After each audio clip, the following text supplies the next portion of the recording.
2026 சட்டமன்ற தேர்தலுக்கு முன்னாடியே ஒருங்கிணைந்த அதிமுக உருவாகும்னும் அதுக்கான பேச்சுவார்த்தைகள் தொடங்கிவிட்டதாகவும் பத்திரிகையாளர் மணி தெரிவிச்சிருந்தாரு.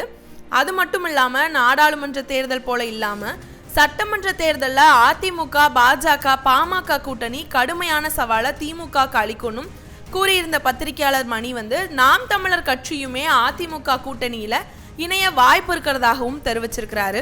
கடந்த வாரம் சட்டசபை கூட்டத்தில் அதிமுக உறுப்பினர் தங்கமணி லேப்டாப் தொடர்பாக எழுப்பியிருந்த கேள்விக்கு அமைச்சர் தங்கம் தென்னரசு எங்கோ இருந்து அதிமுக தொண்டர்களுடைய எதிர்காலத்தை களத்தில் நீர்த்து போக செய்யக்கூடிய அளவுக்கு சாணக்கிய தந்திரத்தோட சிலர் கூட்டல் கழித்தல் கணக்குகளை போட்டு கொண்டிருக்கிறாங்கன்னு தெரிவிச்சிருந்தாரு.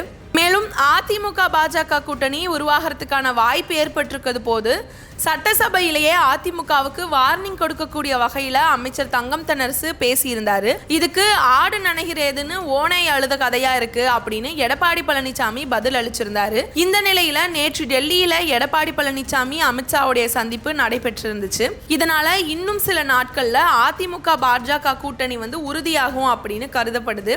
இது தொடர்பாக பத்திரிகையாளர் மணி தனியார் ஊடக தளம் ஒன்றுக்கு பேட்டி அளிச்சிருந்த போது பாஜக பக்கம் அதிமுகவை தள்ளிவிட வேணும்னு திமுக நினைக்கிறாங்க, அதிமுக பாஜக உருவாகிட்டா தங்களுக்கு எளிது அப்படின்னும் கருதுறாங்கன்னும் இஸ்லாமியர்களுடைய வாக்குகள் அறுவடை செய்ய முடியும் அப்படின்னு திமுக நினைக்கிறதாகவும், ஒருவேளை ஒருங்கிணைந்த அதிமுக, பாமக, பாஜக மற்றும் இதர கட்சிகள் வந்துட்டா திமுக 2026 சட்டமன்ற தேர்தலில் தண்ணியை குடிக்கணும், வெல்வது அவ்வளவு எளிதாக இருக்க போகிறது கிடையாது அப்படின்னும், அதனால் திமுக பயப்படாததை போல நடிக்கிறாங்கன்னும், அதே போல் 2011 திமுகவுடைய கூட்டணி கணக்கை காங்கிரஸ் கட்சி போட்ட வரலாறு அப்படின்னும் தெரிவிச்சிருக்கிறாரு.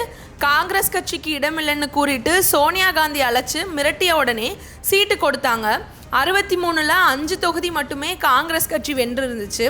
தொகுதி ஒதுக்கீடு பற்றி பேச்சுவார்த்தை ஒரு பக்கம், தயாளு அம்மாவுடைய சிபிஐ விசாரணை ஒரு பக்கம், கலைஞர் டிவியோடைய சிபிஐ ரைடு ஒரு பக்கம்னு சம்பவங்கள் நடந்துச்சு.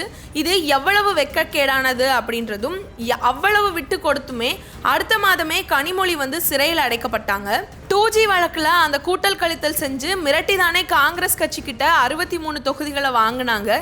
இந்த வரலாற்றையுமே தங்கம் தென்னரசு தெரிஞ்சுக்கிட்டு பேசியிருந்தா சரி, அதை சட்டசபையில் பேச வேண்டிய அவசியம் இல்லை. அதுக்கு எடப்பாடி பழனிசாமி வெளியில சரியான பதிலடி கொடுத்திருந்தாரு. திமுக மட்டுமே முதல் எதிரி, அவங்கள வீழ்த்துவதே நோக்கம்னு கூறியிருந்தாரு. இதன் மூலமாகவே பாஜகவோட செல்ல தயார் அப்படின்னு எடப்பாடி பழனிசாமி சென்று இருக்கிறாரு.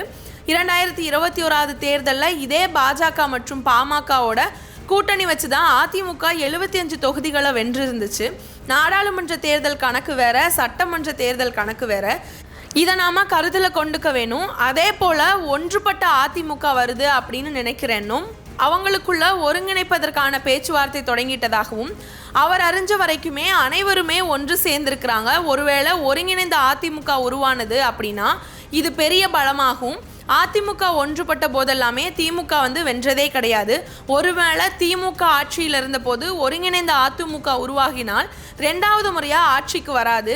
இது அரிதினும் அரிதான ஒரு விஷயம்தான். இது வரைக்குமே திமுக 2வது முறையாக ஆட்சிக்கு வந்ததா வரலாறே கிடையாது. இதை அவங்க உணர்ந்து கொண்டு கண்டிப்பாக இருக்கணும். ஏன்னா சபாநாயகருக்கு எதிரான தீர்மானத்தை செங்கோட்டையன் OPS ஆதரவாக வாக்களிச்சிருக்கிறாங்க. பழைய கூட்டணி வந்தால் நிச்சயம் 2026 சட்டமன்ற தேர்தலில் கடுமையான போட்டி இருக்கும். 200 தொகுதிகள் எல்லாமே வெல்லலாம் முடியாது. அதே போல் அதிமுக கூட்டணியில் சீமான் இணைவார் அப்படின்ற ஒரு தகவலுமே வந்திருக்கு. தேர்தல் நெருங்கும் போது திமுக மற்றும் அதிமுக அப்படின்ற 2 கட்சி தான் இருக்கும். திமுகவை வீழ்த்த வேணும் அப்படின்றதுக்காக அதிமுக மட்டுமே ஒரே வாய்ப்பாகவும் மாறிடும். ஒருவேளை விஜய் வந்தால் மும்முனை போட்டியாகவும் இருக்கும். யாருக்குமே பெரும்பான்மை கிடைக்காம ஒரு தொங்கு சட்டமன்றம் தமிழ்நாட்டில் உருவாகிறதுக்கான வாய்ப்புகளுமே இருக்கு அப்படின்னு சொல்லி அவர் தெரிவிச்சிருக்கிறாரு. இது போன்ற செய்திகளை தினம்தோறும் தெரிஞ்சுக்கிறதுக்கு மறக்காம ட்ரெண்டிங் தமிழ் நியூஸ் சேனலை சப்ஸ்கிரைப் பண்ணிக்கோங்க. அப்படியே இந்த வீடியோக்கு ஒரு லைக் பண்ணிட்டு உங்களுடைய கருத்துக்களை மறக்காம கமெண்ட் செக்ஷன்ல பதிவிட்டுருங்க. நன்றி.